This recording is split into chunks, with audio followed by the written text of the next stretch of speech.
because I'm getting an opportunity to share things with you to show you how genuine God's word is. You know, the word said that just as sure as the rain comes down and waters the earth, so shall my word be that comes out of my mouth. And it will go everywhere I send it, and it can't come back void. And it only works for the sower can receive the bread. In other words, somebody that's doing what the word says. I had a lady friend of mine call me and said that her mother had passed out while she was paying a bill, and that the rescue squad was taking her to the hospital, and she wanted to call her pastor for him to pray with her. Now, she didn't have to tell the pastor to pray. When she called, the first thing I did, I said I was going to pray.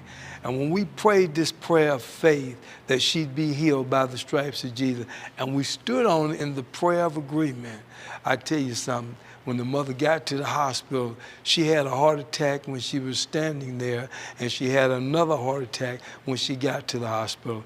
And she's 81 years old. And if I tell you that God heard us before we called and answered before we finished the call, that she walked out of that hospital 3 days later, healed by the stripes of Jesus.